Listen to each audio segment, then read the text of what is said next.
Hello everyone, and welcome back to the RG Models 86 channel. In this video, I'll be building this laser cut model kit from R Duck Locomotive Works. But which one, I hear you ask? Well, I'm not going to tell you. You'll have to guess which one as I build it. So this is how we'll do it. I'll be building the kit in time-lapse as well as showing you close-ups of all the completed stages. Look very closely at the model as the build progresses. When you think you know which locomotive it is, put a timestamp in the comments of this video along with your guess, and keep watching to the end to see if you're correct. You can have as many guesses as you like, but try not to flood the comment section if you can. And also, don't be tempted to cheat by looking at the comments beforehand or skipping straight to the end of the video. I'm sure many of you will get it sooner rather than later. Right then, with all that said, let's get to building. Cue the first time-lapse.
So, this is stage 1 complete.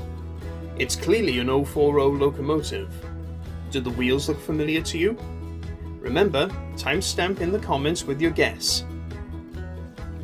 Now, before we move on, I must point out the time and effort that's clearly gone into the design of this kit. Not only do we have rotating wheels and moving side rods, but we also have working eccentrics inside the frames. That's just incredible!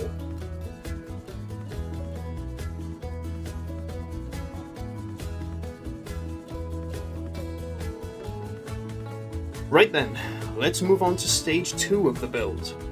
Cue the next time-lapse.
So at the end of stage 2 we now have outside cylinders and what seems to be Walschaerts valve gear.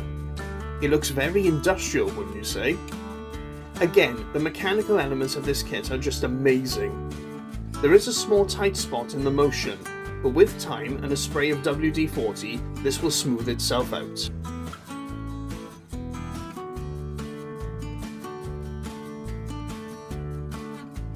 Okay, on to stage 3. Cue the next time lapse.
So, this is stage 3 complete.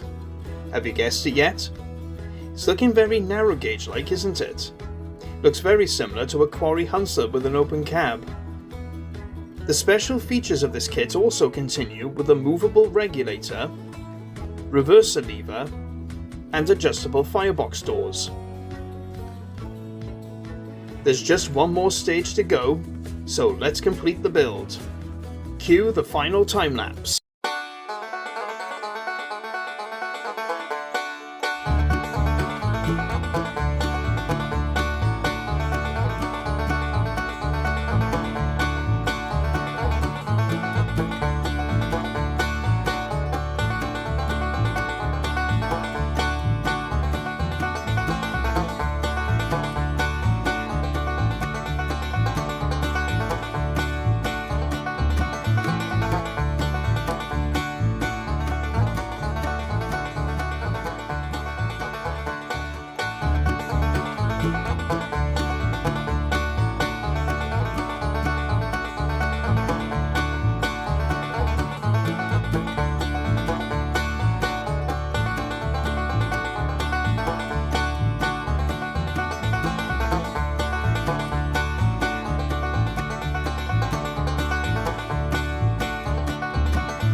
Well, that's it. The kit is complete. As you can see, I covered the lettering and the running number so as not to give it away too early. And for those who still haven't guessed it yet, I can now finally reveal the locomotive's identity. It's Great Western, number 1340, Trojan. The completed model looks really intricate and feels very solid in the hands. The kit was easy to put together, and the downloaded instructions were really easy to follow, although I would suggest that the individual sprues be numbered as to make it quicker to find the pieces you're looking for, as I found that some smaller pieces took longer to find. Also, the instructions should be clearer on what components should be glued and which ones shouldn't be for the moving mechanism. If you're interested in having a go at building your own R Duck Locomotive Works kit, then I'll leave a link in the description of this video so you can check out what's on offer. I'll also leave a link to R Duck Locomotive Works' Facebook page. This particular kit of Trojan was purchased from the Didcot Railway Centre as a special edition, with the laser-etched lettering and numbering added. If you want the kit with these additional details, I'll also provide a link to the Didcot Railway Centre's online shop in the description. Better still, if you're able to, pay a visit to the centre to purchase the kit, and whilst you're there, you might see the real Trojan for yourself, and possibly take a train ride behind her as I did. Be sure to like, share and subscribe for more videos, and click the notification bell so that you'll know when new videos are uploaded in the future. I've been RG Models 86, and until I see you in the next video, stay safe and well. Bye everyone!